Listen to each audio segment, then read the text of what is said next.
Estás despedido. É uma boa forma de começar um É programa. exato, uma excelente forma de começar o programa 83. Caro amigo, isto significa que é o meu último programa. Sim, estás despedido. Ok. Despeço-me dos ouvintes já ao fim, não é? Sim, não, isto é como aquelas, não?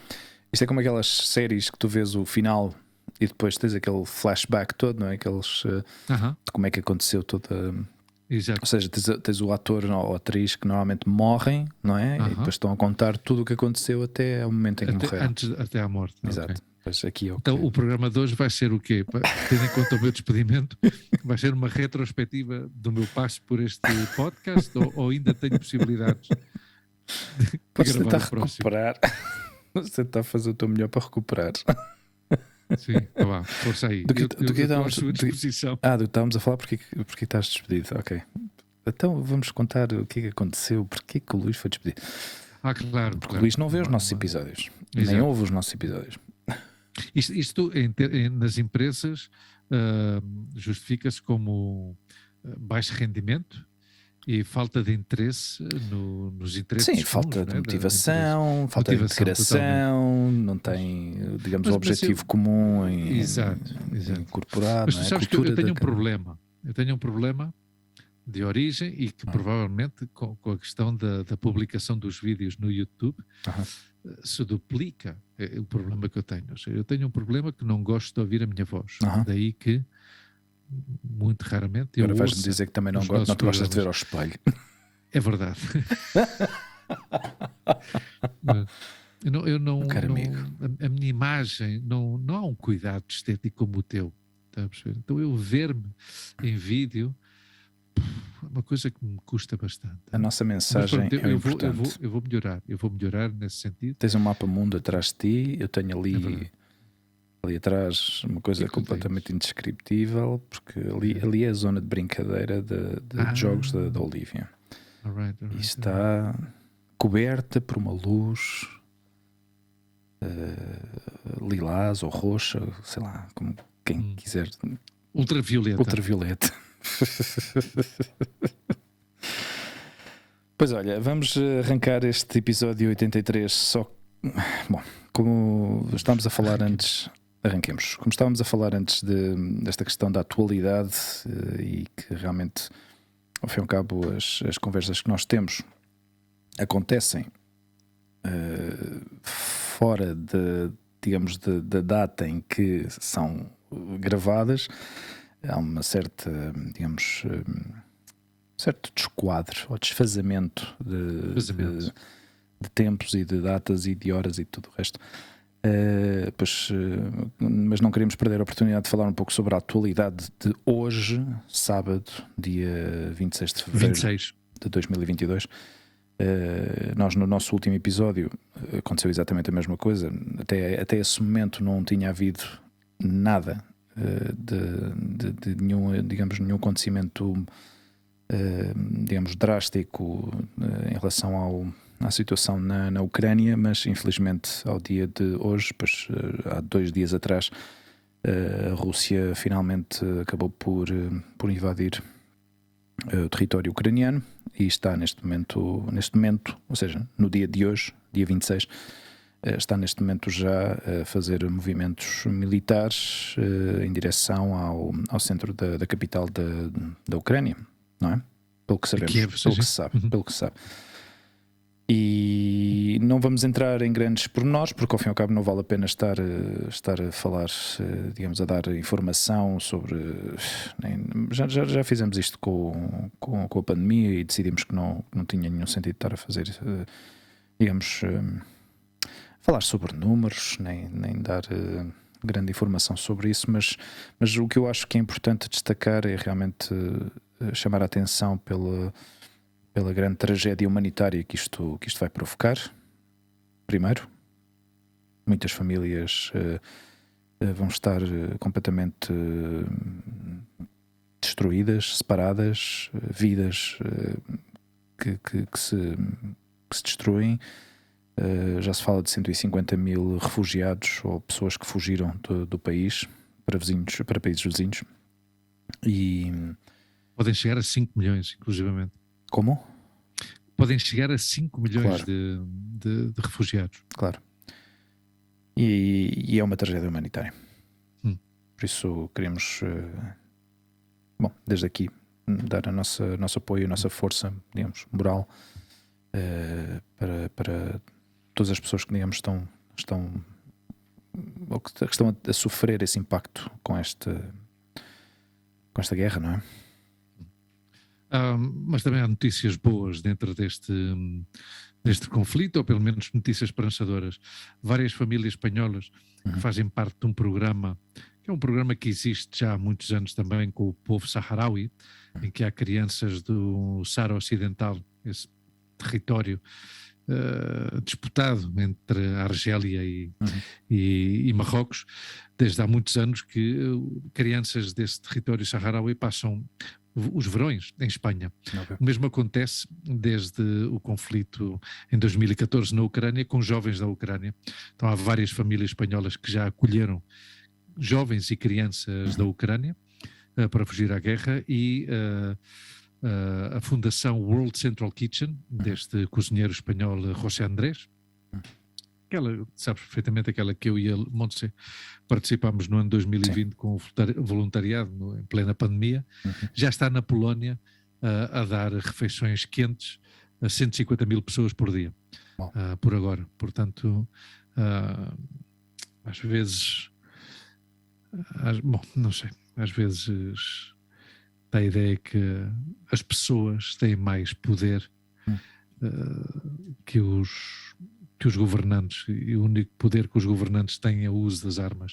É triste e é assustador, e eu estou assustado com esta questão da Ucrânia. Esperemos que no dia em que se imita este programa as coisas estejam mais calmas e tenham chegado a algum tipo de acordo. Caro amigo, em relação ao meu despedimento, há indemnização? Não há indemnização? Não, que lei de trabalho é que nós vamos aplicar? Não, aqui, como digamos, o tipo de trabalho que tu fizeste foi todo pro bono, então não tens... todo pro bono. Todo, exclusivamente, sim. Estava no teu acordo. Não sabia que o meu amigo era tão liberal nesse sentido. Também é certo que eu não me lembro de ter assinado nenhum contrato de trabalho. É verdade. Mas pronto, eu despeço-me dos nossos ouvintes no fim. Aliás, não me despeço ainda, porque eu tenho uma esperança que o meu chefe reconsidere a posição. Pode ser que no final do episódio talvez entremos em negociações de novo. Mas olha, conta lá. Falando, não entrando em grandes pormenores, mas há uma questão que eu gostava de falar, que realmente é a questão emocional sobre este tipo de situações, não é? Especialmente guerras, e esta que está aqui tão perto de nós. A Amália, não sei se te lembras da Amália, não me lembro o apelido dela, não sei se é Amália Santos, que tem este podcast Bela Questão. Ela fala muito sobre a inteligência emocional e tudo o que é relacionado com esse tema, e um dos posts que ela publicou durante estes 2 últimos dias foi exatamente sobre isto. O que é que estavas a sentir? Ela fez como uma espécie de sondagem no canal de Instagram dela, e realmente a pergunta era essa: o que é que estás a sentir neste momento, não é? E claro, aterrou em mim de uma maneira que à perfeição. Porquê? Porque eu, desde o momento em que comecei a ver as notícias sobre isto e comecei a ver certas imagens, o António Jorge, o nosso amigo António Jorge, que vive na Holanda, mandou-me um vídeo de um amigo dele nas primeiras horas, porque eu nem sequer tinha entendido, quando vi aquelas imagens, o que aquilo era. Não tinha entendido, só via aviões a sobrevoar os céus e tal, e eu pensei, mas isto está a acontecer, estão a passar pela Holanda? Fiquei eu com aquela ideia, porque eu estava no trabalho e não podia ver o vídeo. Quando tive o primeiro break para ver esses vídeos, e comecei a ver aquilo, e realmente, eu aí já lhe mandei uma mensagem: mas isto é onde? E ele disse: é na Ucrânia? Eu, hã? Sim, é de um amigo meu americano que está a viver lá, e que me mandou isto. E quando eu comecei a ouvir o áudio, fiquei aterrorizado, Luís. Fiquei aterrorizado, porque ouvias as vozes de pânico das pessoas a gritarem com as explosões, porque aquilo estava... É como se fosse do outro lado da rua. As bombas a caírem e as coisas a explodirem. É? Eu fiquei pá, fiquei tão afetado com aquilo e comecei a pensar, se isto tivesse a acontecer agora, neste momento, neste instante, aqui, e nós tivéssemos que pegar nas nossas coisas de primeira necessidade, se é que desse tempo para fazer isso, e pôr-nos a milhas, percebes? E ter que fugir e ter que sobreviver, não é? E com uma filha, pá, eu essas coisas começaram a me afetar de tal maneira, pá, que eu só chorava, não era capaz não era capaz de entender por que razão é que me estava a acontecer isto. Ou seja, eu estava-me a pôr naquela posição sem estar naquela posição. O que é não sei se é estranho ou não, não sei se é tão estranho assim, não é? Seria uma pergunta que terias que fazer ao teu psicólogo, obviamente. Digo isto porque tivemos reações diferentes. Quer dizer, eu estou assustado, impressiona-me as imagens que vejo, mas não tive, não descarreguei. Mas a mim só me dava essa sensação, Luís. Só me dava era vontade de chorar. Isso é fantástico. E aliás, fantástico, quero eu dizer que uma pessoa uma pessoa não pode reprimir os seus sentimentos. Tens vontade de chorar, choras e já está. Eu queria, mas foi estranho, obviamente, tendo em conta, é claro que é estranho, tendo em conta que a priori nós não estamos numa situação de risco, direto, claro. Mas obviamente seremos vítimas colaterais noutros aspectos, ou seja, que são os chamados problemas da gente branca ou problemas de ricos. Ou seja, eu antes estava a comentar contigo, quer dizer, que eu hoje fui meter gasolina no carro e meti gasolina caríssima, não é? 1,68€. Isto já é uma consequência provavelmente do que está a suceder. Mas a mim o que me preocupa é essa crise humanitária, obviamente. Exato. E depois eu o que mais me preocupa de mim, e já falei várias vezes disto, é da minha parte naif. Ou seja, que eu continuo a perguntar, mas realmente é necessário uma guerra? Realmente é necessário? Isto parece estas coisas das vezes de machos, não é? A ver quem é que tem a pila mais grande? Quem é que tem a pila maior? Não, se calhar não é preciso isso. Obviamente, antes estava a falar disso, que eu fui ver um documentário, não sei o quê, que isto é um conflito que vem desde o século XI. Mas essas questões imperialistas, essas questões territoriais, hoje em dia já não têm sentido. Então deixem de ser hipócritas. O senhor Putin... Bem, a parte que eu tenho um problema, não é um problema, mas pronto, já vivemos, e tu sabes que eu gosto de estar a par da atualidade internacional e da política e dessas questões todas, já são vários conflitos bélicos que eu tenho vivido. Atenção, um pequeno parênteses, neste momento há 65 guerras no mundo. Ok? Há 65 conflitos bélicos no mundo. Okay? Mas pronto, o mais mediático agora é este, é o da Ucrânia. Mas a minha parte ingênua é essa de pensar, realmente é necessário esta guerra? E depois é um conflito em que eu não estou do lado de nenhum. De nenhum, porque a Ucrânia anda há décadas a incumprir com a ordem internacional e com o que é as ordens democráticas internacionais. Ou seja, tu não sei se te lembras, ou seja, a Ucrânia envenenou um presidente, quis matar a outro, depois, ou seja, aquilo é uma vergonha, aquele país. E aquele país, ou aquela república que durante anos foi fantoche da Rússia, agora sublevou-se, obviamente, mas depois está a Bielorrússia, que aquilo é outro fantoche da Rússia. Ou seja, é tudo um absurdo e tudo uma hipocrisia, porque o senhor Putin, depois de atacar, não se reuniu com o Estado-Maior nem com as Forças Armadas russas, reuniu-se com os oligarcas empresariais da Rússia. Então, que merda é esta? Onde é que está aí a soberania nacional ou o orgulho nacional, se tu vais render contas com o dono da Gazprom e com este e com o outro e com o outro? Quem é que te manda a ti ir à guerra? Exatamente. é o teu governo, é o teu primeiro-ministro, que é outra fantoche, ninguém sabe como é que ele se chama, é o ministro dos negócios estrangeiros, és tu como presidente da República. Quem é que manda aqui nesta guerra?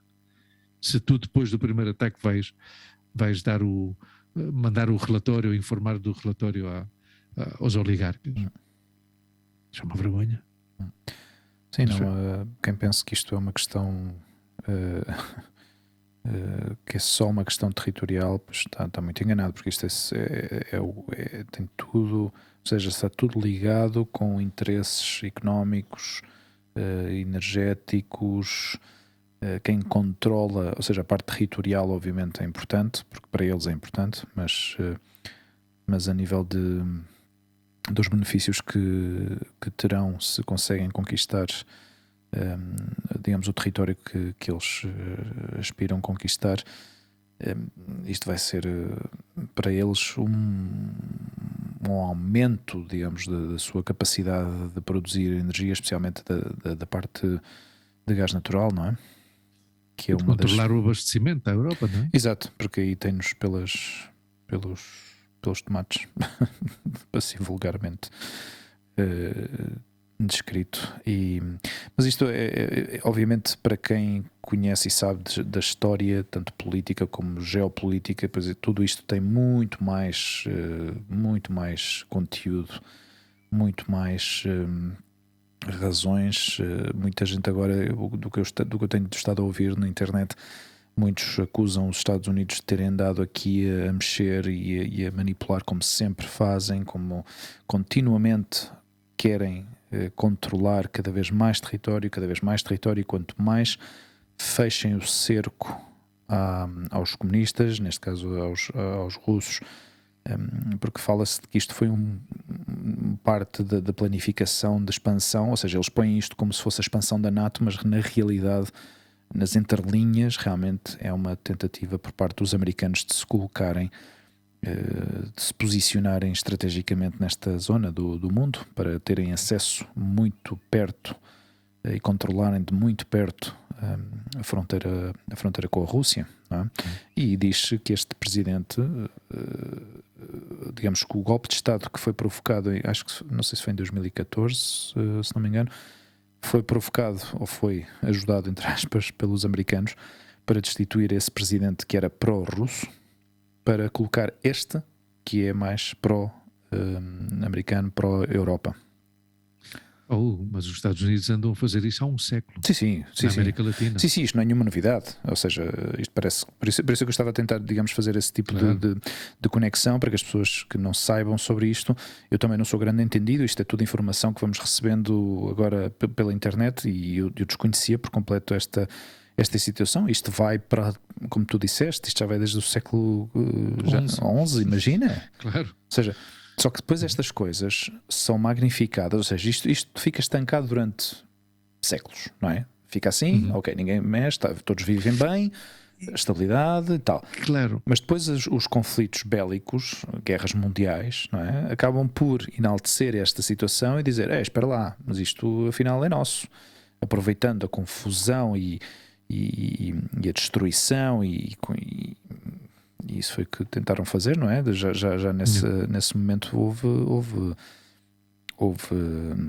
problemas também com a unificação das Alemanhas, mais tarde, ou seja, a Rússia avisou e estava a avisar, e já avisava pelo menos há 8 anos, de que não metam os pés aqui, independentemente tenham eles razão ou não, ok? Não estou a dar a razão, mas eles avisaram.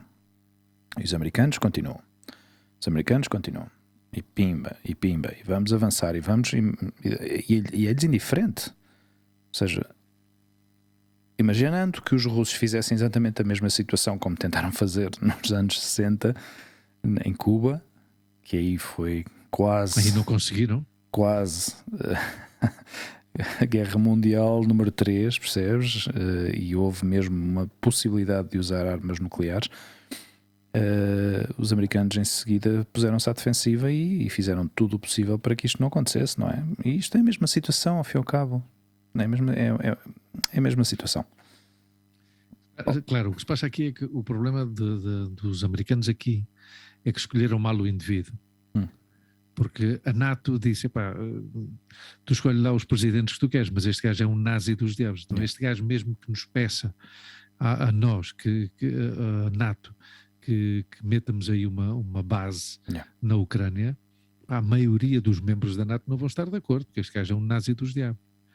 E depois, quer dizer, hoje em dia já todos conhecem os Estados Unidos, todos já sabem quem era o Noriega, quem era o Varela, quem era o Pinochet, quem eram todos os peões da América Latina que os Estados Unidos há 100 anos querem meter e atirar. Que é assim mesmo, não é? Mas é que ainda por cima... Os Estados Unidos foi quem disse, Salvador Allende é comunista, tem que matar, e mataram-no.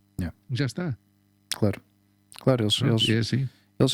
Todos estes ditadores, Saddam Hussein, o Osama Bin Laden, toda esta gente foi criada e apoiada e levada e financiada pelos americanos, percebes? Claro. Num momento determinado que eram necessários. Porque eram precisos naquele instante. O Osama Bin Laden, que é filho de uma família rica da Arábia Saudita, que viveu e formou-se nos Estados Unidos, ou seja, tu lembras-te da guerra dos anos 80, Irão-Iraque? Tenho vaga memória, nessa altura devia ter 5 anos. A guerra Irão-Iraque vem precedida de um conflito entre o Irão e a União Soviética. Imagina. Em que os Estados Unidos apoiou os mujahidins do Irão para combater os russos e conseguiram derrotá-los. Não sei se te lembras dessas. Eu era pequenino de ver estas imagens dos mujahidins nas montanhas a mandar bombas. Mas estás a falar do Irão ou do Afeganistão? Não, do Irão também. Do Irão e depois do Afeganistão. Mas depois veio o conflito Irão-Iraque. Mas aí foi um conflito praticamente cultural, porque eram os xiís com os xiitas e estas histórias assim. Mas quer dizer, os norte-americanos foram enchendo uma determinada fação de armas que 20 ou 30 anos depois utilizaram essas armas contra eles, contra os norte-americanos. Exatamente. E isso vê-se muito, embora seja uma série de ficção, mas é uma série absolutamente magnífica, que é o Homeland. E que isso vê-se perfeitamente como eles... Durante um tempo este é meu aliado e meu informador, e agora já não é. Agora já é meu inimigo. Claro. Ou seja, é tudo...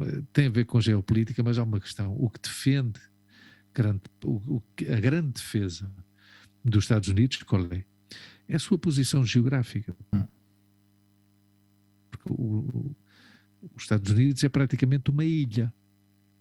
Ou seja, tem fronteiras com o Canadá, que é um Estado pacifista. Claro. E depois tem fronteira com o México, que o México já tem 383 milhões de problemas internos para se estar a preocupar com... A parte que é o único em toda a zona americana, ou seja, da América do Norte, América Central e América do Sul, é o único com um arsenal militar. Bem, possivelmente é o que tem o maior do mundo. Mas quer dizer, o que eu quero dizer é isto. Não tem necessidade de negociar com ninguém, porque está isolado. Aliás, o exemplo disso, eles só entraram na Segunda Guerra Mundial porque os japoneses decidiram agarrarem 4 ou 5 malucos e dizer, pá, atravessa o Pacífico e mandam umas bombas nesta base naval que eles têm lá para o Havaí. Chama-se Pearl Harbor. Vai para lá. Foi só quando o território norte-americano só foi atacado 2 vezes na vida. Foi em Pearl Harbor, que acho que foi em 1942, acho eu, e foi em 2001 com as Twin Towers. Já está. Agora, claro, o resto do mundo que tem fronteira, pois tem que se organizar e tem que negociar, ou tem um presidente lunático como este filho da puta do Putin que não lhe importa nada, absolutamente nada. E já está. E começou pela Crimeia e depois Lugansk e depois isto e já está. Já está. Pearl Harbor foi em 1941, 7 de dezembro de 1941. Exato, em 41 e em 42 entrou os Estados Unidos na guerra. Ainda hoje se pode ver um dos barcos afundados na zona do Porto. Aliás, agora converteu-se num sítio turístico, não é? Um museu militar, mas ainda se vê um dos barcos aí afundados. Não, isto por exemplo, uma coisa curiosa que estávamos a falar antes, disto da Ucrânia. Ou seja, fala-se, por exemplo, o berço de Portugal é Guimarães, não é? Fala-se que o berço da grande Jugoslávia do comandante Tito, era essa parte aí de Kosovo, que a grande Sérvia formou-se aí. Ou seja, o berço da nação russa e ucraniana é o Principado de Kiev. Ou seja, por isso era o que eu te dizia antes, do século XI, isso já vem desde aí. Então, claro, como são povos tremendamente nacionalistas, mas é o que eu digo, hoje em dia tem sentido essa questão do nacionalismo. Ou seja, uma das... É tal história, não queríamos falar muito da atualidade, mas pronto, uma das sanções que estão a pensar pôr à Rússia, provavelmente no dia em que isto se imita já ou sim ou não sei, era retirá-lo do sistema SWIFT. Sim. Para que não possa fazer pagamentos, transferências, que não possa fazer transferências bancárias, nem a favor, nem para pagar, nem para receber. Ou seja, vê bem onde é que entra o nacionalismo nisto. Se no fim de contas tu precisas do resto do mundo, porque todo o mundo se precisa a si mesmo. Não sei, é tudo um sem sentido. Não sei. Eu digo desde isso. Não, o problema, a questão aqui, Luís, é que o que afinal, depois do fumo assentar, o que se acaba por ver é que realmente o interesse traz de tudo isto é dinheiro. É dinheiro e poder, mais nada. Mais nada, não lhes interessa. Claro. Não lhes interessa mais nada. Os ucranianos vão estar aí, sozinhos, a lutar, porque ninguém vai meter lá o pé. Ninguém vai lá meter o pé. Eu duvido muito que qualquer nação se arrisque a meter lá o pé para defender, a não ser que haja uma situação similar ao que aconteceu no Kosovo e na Sérvia e nesses sítios onde realmente houve uma tragédia, onde estava a acontecer realmente uma limpeza étnica. Uma limpeza étnica, exato. E aí realmente, eu acho que tomaram uma decisão.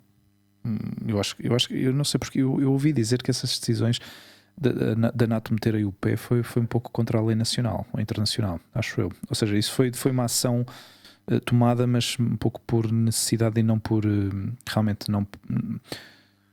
Parece que é o conflito dos Balcãs. Sim. Aí houve várias coisas. Aí houve várias coisas. Uma delas, ao início, que foi uma vergonha. Não sei se tu te lembras dos capacetes azuis holandeses.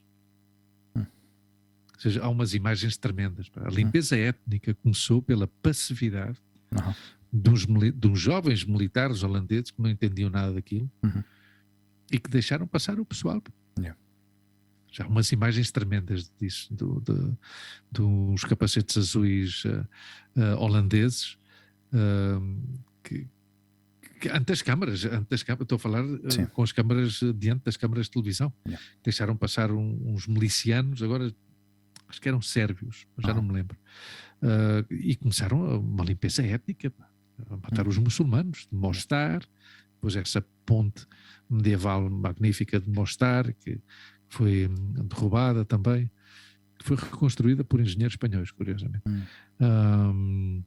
Mas quer dizer, esse caso aí, mas sim que houve, eu lembro-me do que tu estás a dizer, houve qualquer coisa aí que falhou da intervenção da NATO, mas claro, já não sei se a NATO não teve que entrar porque sim. Exato, porque eu acho que já estava a atingir claro, porque não... Se calhar antes de se assinar algum papel, uma coisa qualquer, não sei, mas passou-se ali qualquer coisa assim. Sim, eu acho que houve qualquer coisa nesse sentido, não é? Ou seja, que agora estamos a assistir a uma situação de guerra muito perto das fronteiras da Europa e mais uma vez vemos a comunidade internacional a ter que estar de observador mais uma vez, com uma tragédia a acontecer em tempo real. Claro.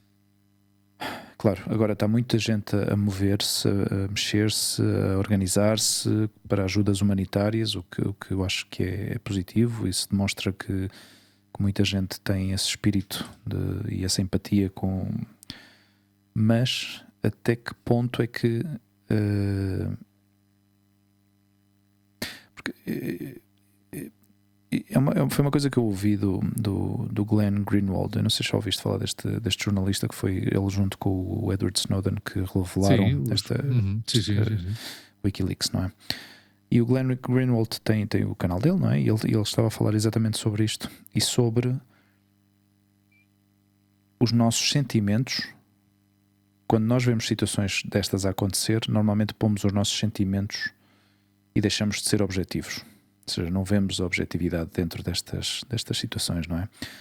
E então, porque ele fazia a ligação entre o que nós vamos ouvir a partir de agora nos grandes outlets de notícias, não é? Que vamos dizer, que obviamente vão estar contra a Rússia. E atenção, que o que eu estou a dizer não é... Eu não estou nem digamos, é a tua posição. Não estou nem a favor de uns nem a favor dos outros. Nós condenamos a guerra, nós condenamos a situação que vão provocar a tragédia humanitária, nós condenamos isto. Mas ele falava sobre esta questão da falta de objetividade, não é? Porque os sentimentos normalmente vão pela frente. Nós, como seres humanos, como seres tribais, acabamos por ter este tipo de sensações e sentimentos quando uma coisa desta magnitude acontece e reagimos de uma forma pouco objetiva. E então vai-nos obrigar sempre a colocar-nos de um lado ou do outro, não é? E é isso que realmente me preocupa em certo aspecto, em certa maneira. Como é que esta situação vai evoluir? Como é que nós, como continente, nos vamos posicionar neste conflito? Vamos estar neutros? Vamos apoiar um lado? Vamos apoiar o outro? Vamos simplesmente estar ali de observadores?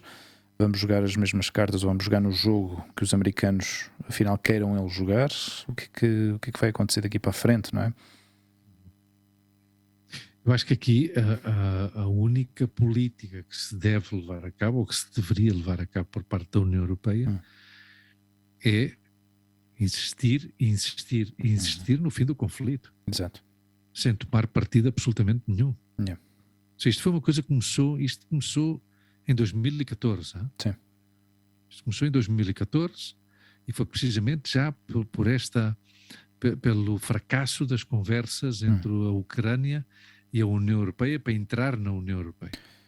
Que havia uma pressão enorme fora da Ucrânia e dentro da Ucrânia por parte da extrema-direita da Ucrânia. Ou seja, não sei se lembras daquela imagem célebre do o Presidente da República da Ucrânia na altura, de que parte um lápis ou parte uma caneta. Então, umas imagens, eu não lembro como é que ele se chamava, era o... Espera aí, que eu procuro aqui o nome dele, era... Aí, bom, não me lembro, Yakutchenko, uma coisa assim qualquer, e o gajo da raiva do fracasso de Viktor Yanukovych, que fez essa imagem do gajo assim, a partir a caneta de raiva. Ou seja, já a partir daí, a extrema-direita já começou a tomar conta do país. E já começou a tomar uma posição soberana, que nesse sentido está bem, porque é um país soberano, em relação à própria Rússia. A dizer, não, espera aí, o tempo já acabou. O tempo de 1900, nós conquistámos a nossa independência em 1991, que isso já foi, com a história da queda do Muro de Berlim. Sim.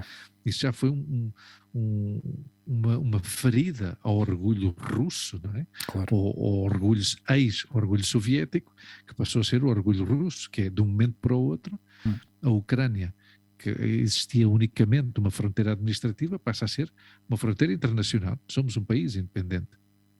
E já está. E de repente, 17% da população russa da Ucrânia passa a ser estrangeira. Porque já não eram soviéticos, não é? Então já passam a ser russos num país estrangeiro. seja, já começa, quer dizer que não foi só esse o problema, ou seja, estamos a falar que no momento em que se rompe a União Soviética, há 25 milhões de soviéticos que passam a ser estrangeiros. Porque há muitas independências de ex-repúblicas, obviamente. Mas hoje em dia não é segredo nenhum que Bielorrússia, Uzbequistão, Cazaquistão continuam a ser uns fantoches claro. Da Rússia. Claro, mas como tem... Embora eles são países independentes, sim, como a minha mãe costuma dizer, para inglês ver. Quer dizer, porque no fim de contas continuam a estar baixo o jugo de quem manda na Rússia. Quem manda na Rússia nos últimos 20 anos é o Putin. Já está. Queres ouvir uma coisa que o Janusz Varoufakis disse? Para quem não sabe quem é Janusz Varoufakis, ele é um professor de economia. Bom, eu acho que de carreira deve ser um professor de economia, depois converteu-se no ministro de economia da Grécia em 2000. Nos momentos mais duros da Grécia. Sim, quando é que foi isto? Em 2008? Sim, para aí, não é? Com o Tsiripas. Exato. 2008, 2009. Eu vou tentar traduzir isto da melhor maneira possível, porque isto está escrito em inglês.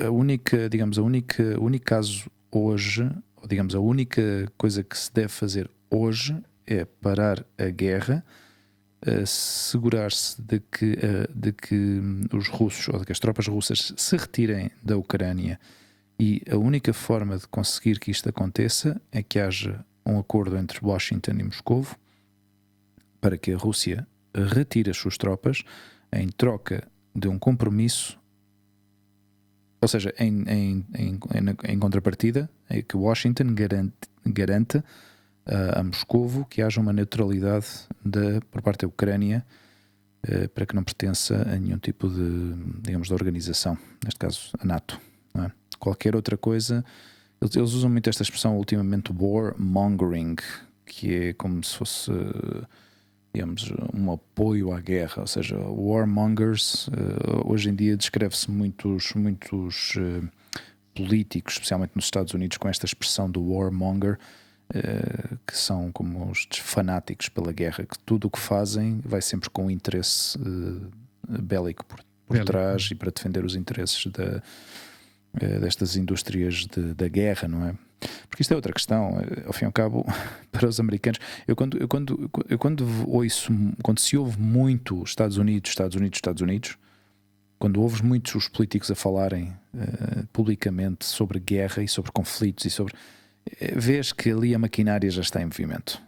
Claro. Isto aconteceu com o Iraque, lembras-te? Aconteceu exatamente a mesma coisa. Com mentiras. Exato, provocar, começar a cozinhar e a preparar em fogo lento todo as mentiras que acreditaram o Sr. Tony Blair, nas quais acreditou o Sr. Tony Blair, que tinha feito o George Bush com o Dick Cheney. Há um filme muito bom sobre o Dick Cheney. Bom, eu falo disto depois. Falaste-me já disto uma vez, sim.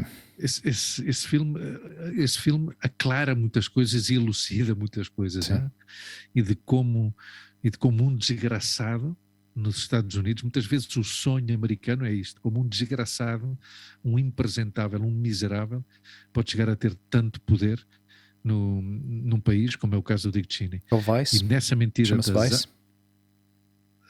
É provável, sim. Qual é o ator que faz de Dick Cheney? Christian Bale, pode ser? Christian Bale?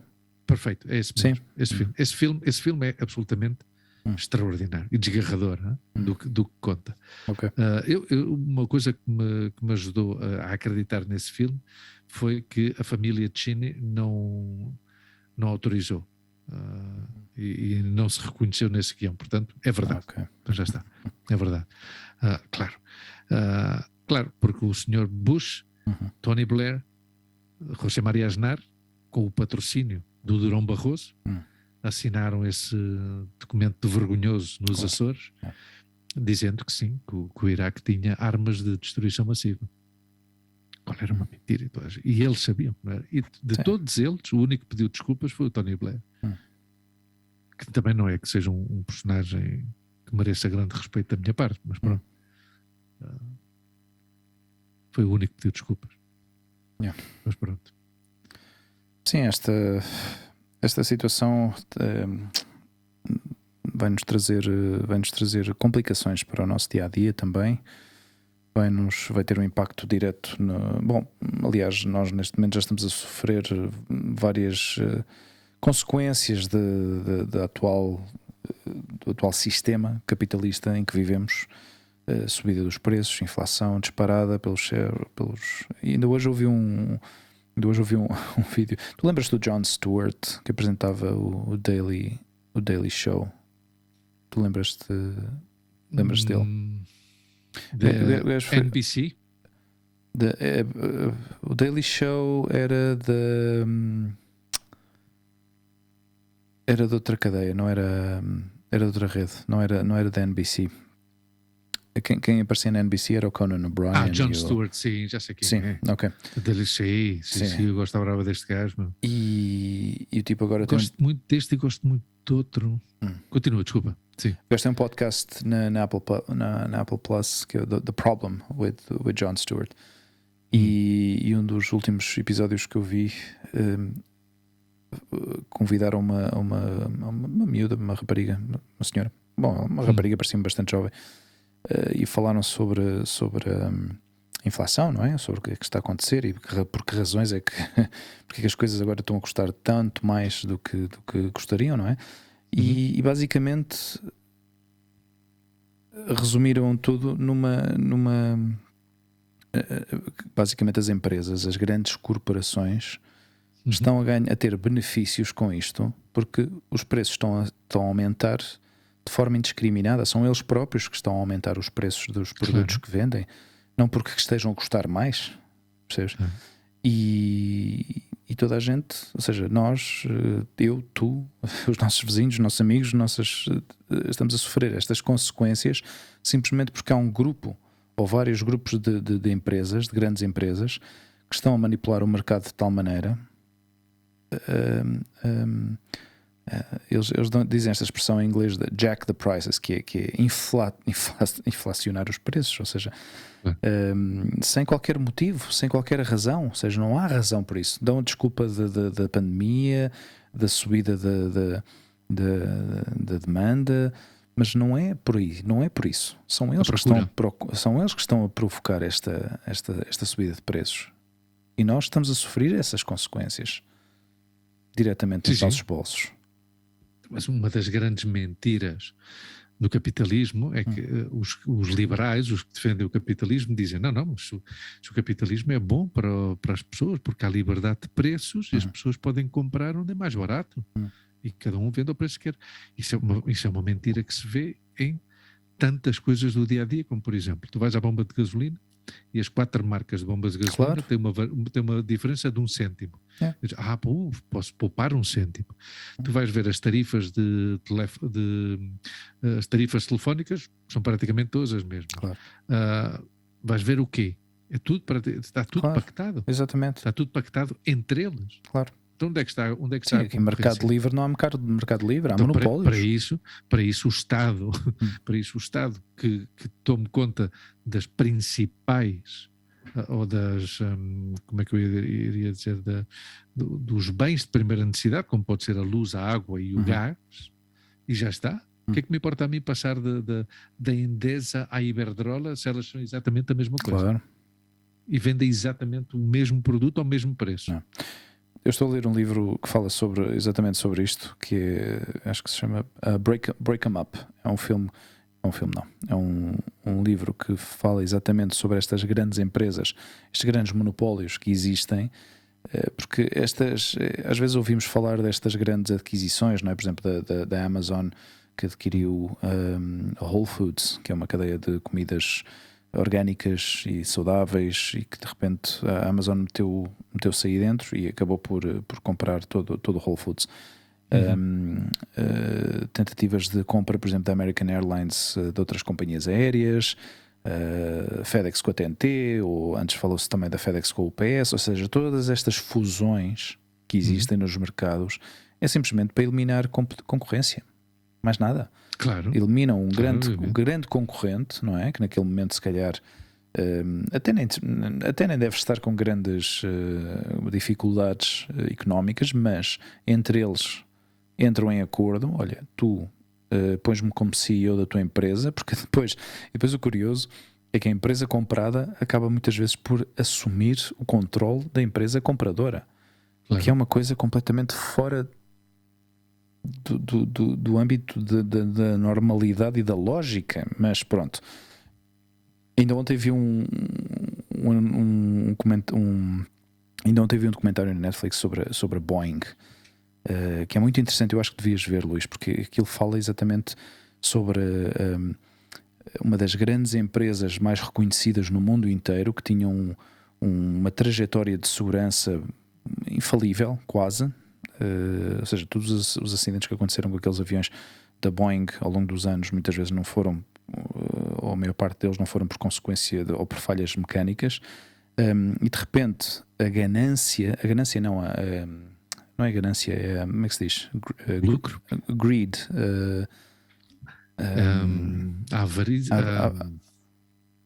Avarícia. Sim, mas não é, mas não é avarícia. Não é avarícia, não. O ser avarento, sim.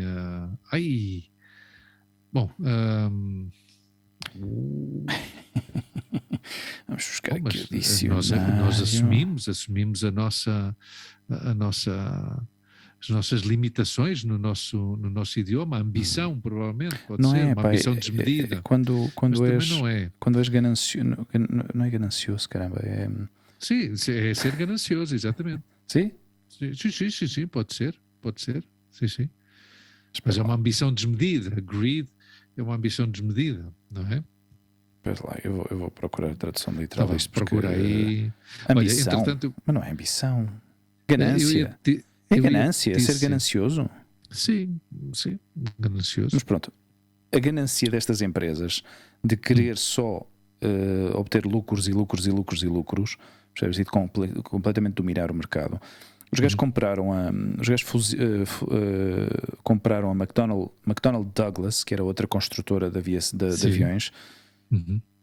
que não tinha quase nenhuma presença de mercado, mas pronto, acabaram por comprá-los. A cultura da companhia começou a mudar de tal maneira que deixaram de ter controles de qualidade aceitáveis.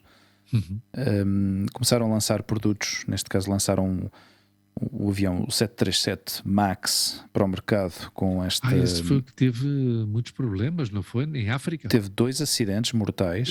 Ethiopian Airlines. Sim. E a Lion Air da Indonésia. Morreram mais de 300 pessoas à raiz destes 2 acidentes, e num espaço de 5 meses. Claro, os alarmes saltaram. Alarmes saltaram por todos os lados. Como é que é possível que 2 aviões novos, acabados de sair, foram todos retirados. Estiveram 2 anos fora do mercado para que resolvessem o problema que tinham. A Boeing ao princípio tentou desviar a atenção e desviar a culpa para os pilotos, que foi o que dizem que é um problema dos pilotos, que os pilotos não fizeram o que deviam ter feito. E começaram a investigar. Um jornalista da Wall Street Journal começou a investigar, começou a meter ali a meter a unha ali na ferida, e acabou por descobrir que os gajos tinham instalado um sistema no próprio avião que os pilotos desconheciam, que era um sistema que compensava. Claro, tens que ver o documentário, porque isto é muito mais, tem muito mais na Netflix. Na Netflix, sim. Porque, ou seja, isto foi uma consequência de uma mudança de um desenho que eles não queriam alterar. Ou seja, o 737 já existia como avião, é um avião que existe há mais de 20 e tal anos. E eles não queriam modificar o desenho, mas foram obrigados a modificar o desenho. Tiveram que colocar o motor numa posição superior nas asas, o que fez com que o motor ou conseguissem sacar mais potência do motor, ou não sei se eles aumentaram a potência do motor. Então instalaram um sistema que compensava a subida do nariz do motor para evitar que o avião entrasse em pérdida, ou em perda, não sei se em perca. E era um sistema que entrava que se ligava automaticamente para compensar esse excesso de subida do nariz, quando acontecesse isso, não é? Ou seja, para ajudar os pilotos a manter o nível de subida, de ascensão do avião. O que aconteceu nestes dois casos? O sensor que controlava a altitude e a posição vertical e horizontal do avião, esse sensor estava estragado, estragou-se, e o sistema entrou em ação e o avião estava a obrigar, ou seja, o sistema estava a obrigar o avião a cair em pico, ou seja, a cair, a ir para baixo. Sim. Imagina na descolagem que vão com os Claro. motores full power, percebes? E os pilotos não sabiam como reagir àquilo. Daí que o documentário, porque fui à procura, se chama Downfall. Downfall, exatamente. Caída em picado. Exatamente. Vou ver. E é escandaloso, pá. É escandaloso. Sim. Duas coisas. O outro jornalista, também um toque de humor, tal como o Jon Stewart, que eu gosto muito, é o Bill Maher. O Bill Maher. Yeah. Bill Maher. E tu gostas muito dos programas do Joe Rogan. O Joe Rogan, no programa 1413, falou com ele. São quase 2 horas. Eu vi esse. Sim. É muito bom, porque eu gosto muito do Bill Maher. Sim. Embora é um gajo controvertido. Tem sim, mas sabes que ele, para muitos setores dos Estados Unidos, é considerado comunista. Ou seja, quando os norte-americanos chamam comunista a alguém, para nós é um socialista do Partido Socialista, mas mais bem de direitas, não é? Mas pronto, o Bill Maher. E depois, greed pode ser efetivamente traduzido para português como ganância, mas a palavra que nos faltava era cobiça. Okay. Cobiça. Que é isso, não é? Ok. Pode ser voracidade ou gula, do ponto de vista da comida, não é? Sim. Guludice também, mas em termos de que tem a ver com a riqueza, não é? De wealth, depois seria isso, cobiça ou ganância. É curioso, pá, que há certas palavras, pá, que estão presentes, é como se o nosso cérebro fosse realmente um disco rígido, não é? Que tu tens a palavra lá registada, mas como já não a utilizas há tanto tempo. E tu sabes onde é que eu fui buscar a cobiça? Ou seja, fui aqui à procura. A mim no Google Translate aparecia-me cobiça, as 3 opções: ganância, avidez e cobiça. Só que eu pensei que a cobiça neste caso não se aplicava, mas pronto. Mas eu fui buscar a cobiça a uma novela brasileira. Lembro-me de uma personagem falar da cobiça. Sim. E daí é que veio. Mas é verdade, os nossos cérebros, que não são melhores nem piores que ninguém, mas que já são muitos anos a viver e a conviver com vários idiomas, não é? Porque no fim de contas o inglês também está sempre presente na nossa vida, não é? Do ponto de vista profissional. Sim, a maior parte das vezes, sim. Eu desde 2004, desde que estou em Espanha, desde 2004 que trabalho todos os dias com inglês. Depois de ter estado 6 anos seguidos, os 2 do Sheraton e os 4 anos em Porto Rico, ou seja, são muitos anos, não é? E depois o espanhol, que é praticamente o nosso segundo idioma, obviamente, não é? E que é complicado às vezes, não é? Porque entre o falando desta palavra agora, entre o português e o espanhol, muitas vezes nós expressamos-nos mal por uma letra, porque cobiça, C-O-B-I-C cedilha A, em espanhol é codícia. Entende? Ou seja, então nós podíamos cair no erro de dizer codiça, e eu estava aqui a pensar codiça, mas não me soava esse D aí, não me, ou seja, soava-me o som. Sim. Mas cobiça, pronto, já está, é a tua história. Sim, há muitas palavras. Para do imigrante. E claro, é aquela coisa, não é? Que são tão parecidas e às vezes encaixam tão bem. Claro, eu acho que, por exemplo, o António Jorge e o Baeta. Bem, o António Jorge também é um caso à parte, porque o gajo também fala francês, não sei o quê, esteve na França. Mas pronto, no caso do Baeta, talvez seja mais fácil, porque ele é português e holandês. Está a perceber? Então o holandês é já rompe todos os moldes, exato. não é?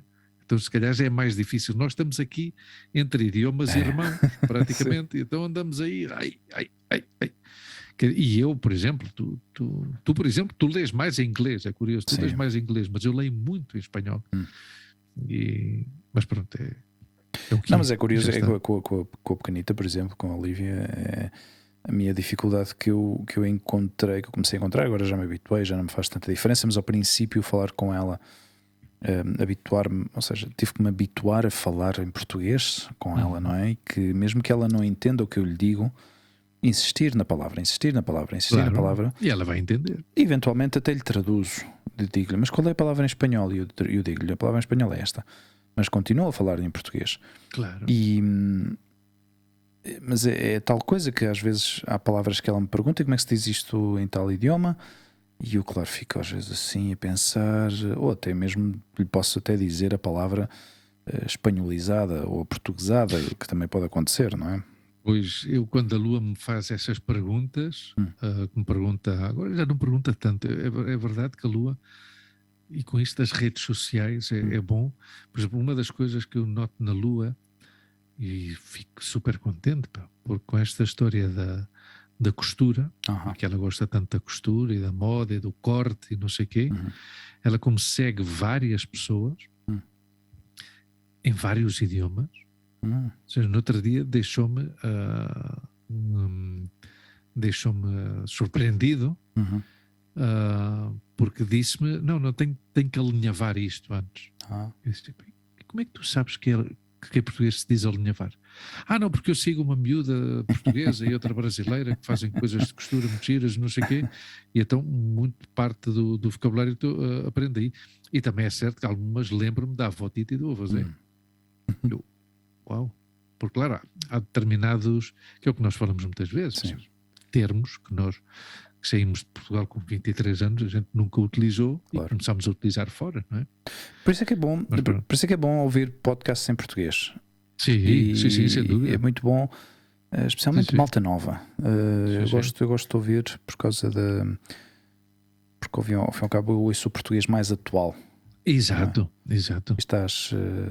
Ouves as palavras que se calhar já não ouvias há tanto tempo. Ouvir a rádio online também ajuda muito, mas a rádio, o vocabulário na rádio já é mais cuidado, é mais trabalhado, mas pronto, é sempre ainda assim interessante. Falando de podcast, eu publiquei no nosso Stories no outro dia. A culpa é do Luís. A culpa é do Luís. Achei piada ao nome do podcast e achei curioso porque eu acho que é um formato muito, muito diferente. A ideia em si é curiosa, que alguém tenha decidido fazer este formato que mistura um pouco aliás, eu pelo primeiro episódio e pelo segundo episódio que eu ouvi, ele não fala muito, mas digamos o objetivo deste podcast é ouvir música alternativa, pode-se dizer, mas que não tem licenças, ou seja, não tem, como é que se diz, honorários ou direitos de autor. Direitos de autor. Sim, estão funcionam todas dentro de uns acordos que há, de concessões, ou seja, basicamente se tu fizeres menção ao nome da música e ao nome do artista, em princípio isso está como incluído e podes utilizar esse tipo de músicas para publicação ou para divulgação. E neste caso o formato do podcast é como se fosse um programa de rádio. A única coisa que ele não faz é falar, e se calhar, eventualmente no futuro, se calhar é uma coisa que ele vai fazer, ou então já lhe estou a dar a ideia que o faça, mas achei curioso o formato. Achei curioso o formato porque ainda não tinha ouvido uma coisa assim, de alguém que pegasse, ou seja, ele faz a pesquisa de músicas que funcionem dentro desses acordos, não é? Desse common agreement, não sei como é que se chama o acordo que há. Ou a licença que lhe permite utilizar esse tipo de canções sem qualquer tipo de infringir digamos, o copyright. E aí está. Olha, é mais uma sugestão que que eu deixo. Faz uma coisa, pá, convida o meu xará, como dizem no Brasil, o meu homónimo. O meu homónimo. Que tu sabes que a palavra em espanhol, eu gosto muito da palavra em espanhol. Quando uma pessoa tem o mesmo nome que tu, ele é o paisano. Tocaio. Tocaio. Tocaio. E no Brasil é muito giro porque é o xará. O meu xará. O meu homónimo. Bom, mas parvoíce à parte, já é que começámos a falar da língua, já fica picado. Convida o gajo, pá. Não, pá, eu acho interessante.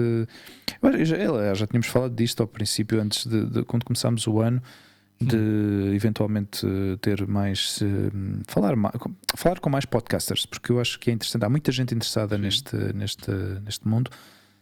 Muitos não sabem como começar, outros têm dúvidas com o vídeo, outros têm dúvidas com o som, de publicar, como promover. É uma coisa que se vê constantemente nas redes sociais, especialmente dentro destas plataformas como nós usamos, por exemplo, o Anchor, ou outras pessoas que usam o BuzzFeed e todas estas. Já uma vez ajudaste alguém, não foi? Sim, houve alguém que nos consultou sobre isso e eu dei-lhe o meu input sobre isto. Eu acho. Ou seja, o que nós fazemos aqui não é preciso ter esta parafernália toda. Parafernália. Mas o que é certo parafernália. Parafernália. Mas o que é certo é que o resultado, para mim, é satisfatório. E eu acho que para as pessoas que nos ouvem também. Ou seja, o facto de não digam nada. Sim, também é verdade. Mas sabes, eu quero melhorar, agora que nós estamos a transmitir no YouTube. Eu tenho que fazer aí uma experiência com uma câmara que eu tenho. Ok. Uma câmara boazinha, uma câmara que nós oferecemos uma câmara digital compacta, mas é boa. Foi aprendendo Natal. Eu acho que posso adaptar isso para ter assim uma imagem tão bonita e tão cuidada como a tua. Talvez não seja tão bonita e tão cuidada como a tua, mas tenho a certeza que vai melhorar. Quem sabe, no próximo programa não tenho já essa melhoria. As pessoas dizem, isto melhorou muito a imagem, até se vê diferente. Não digo que se veja melhor ou pior, mas vê-se diferente. Bom, esta aventura pelo YouTube ainda é uma experiência, e digo isto porque o episódio anterior tivemos um problema técnico e não fui capaz de recuperá-lo, e vai-se publicar só no Spotify, Google Podcasts e Apple Podcasts, e no iVoox também. Mas para mim é importante esticar a corda, ir esticando a corda, porque é um desafio, é mais um desafio que nós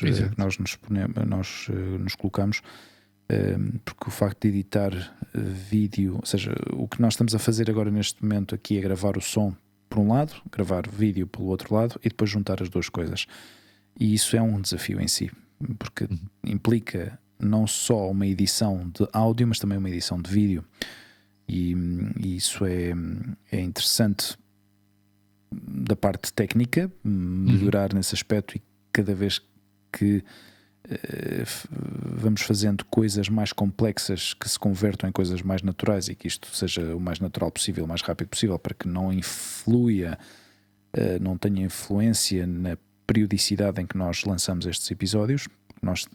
O que nós sempre falámos era que nós fizéssemos isto, primeiro, que não afetasse as nossas vidas pessoais, que nós conseguíssemos fazer e produzir um trabalho de qualidade semanalmente.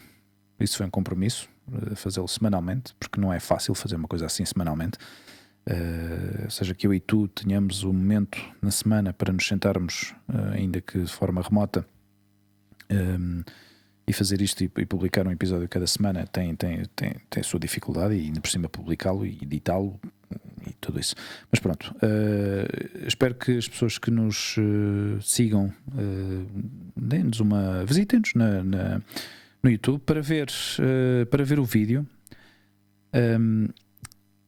Se procurarem o nosso podcast, é capaz de sair vários outros canais. Então o que eu vou fazer é pôr sempre o link no Instagram, e as pessoas, a partir daí, quando já entrarem nesse link, depois podem-se subscrever diretamente no canal, porque quando fazes uma pesquisa no YouTube, o nosso podcast sai em vários outros canais. O nosso não aparece à primeira. Isto na internet, no mundo das redes sociais, depois podes pôr o mesmo nome, não há nenhum problema, não há nenhuma limitação. Mas se tu te metes dentro do YouTube, o nosso canal não aparece logo à primeira. Mas se eu colocar o link no Instagram, nos stories, vocês podem nos encontrar e depois se fizerem subscrição, pois já a partir daí já recebem a atualização e a informação de cada vez que se publica um episódio novo. Bom. Então, mas só uma coisa, estás de acordo então em que eu faça essa experiência com a câmara para o próximo programa? O que eu te recomendo é que faças essa experiência com antecedência. Exato, e contigo para ver se realmente a câmara funciona ou não, porque eu tenho a câmara, as duas câmaras DSLR que eu tenho ligadas ao computador, ou até mesmo a GoPro, vão através de outra coisa. Ou seja, tu precisas de uma capturadora tá bem. para o computador entender o sinal da DSLR. Com as webcam é diferente. As webcams estão preparadas para funcionar por USB diretamente, mas uma DSLR, mesmo sendo compacta, é diferente. Funciona de uma forma diferente. O sinal é diferente. Mas pronto, estás de acordo pelo menos em que eu faça um esforço para melhorar a minha imagem. Sabes o que é que isso implica? Esta pergunta tinha um fim. Isso implica que não estou despedido.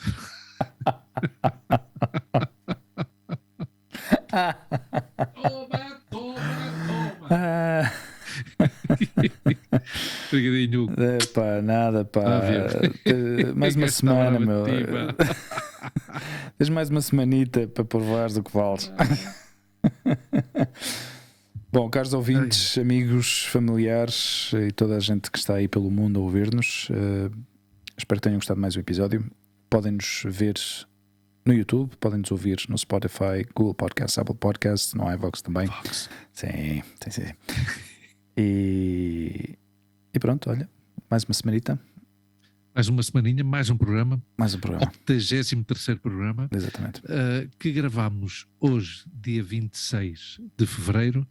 E hoje, dia 26 de fevereiro, a minha querida tia Mizinha, Maria Catarina do Casão Polido, que coitadinha vive no seu mundo. Mas pronto, hoje faz 83 anos. 83.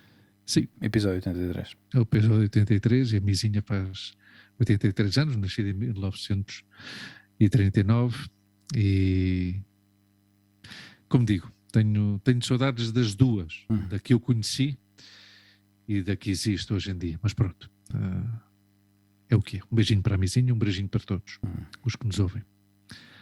Beijinho. E um beijinho para ti também, Hugo. Para ti também, Luís. Então vá. Até para a semana. Força aí. Bom fim de semana. Tchau. Tchau.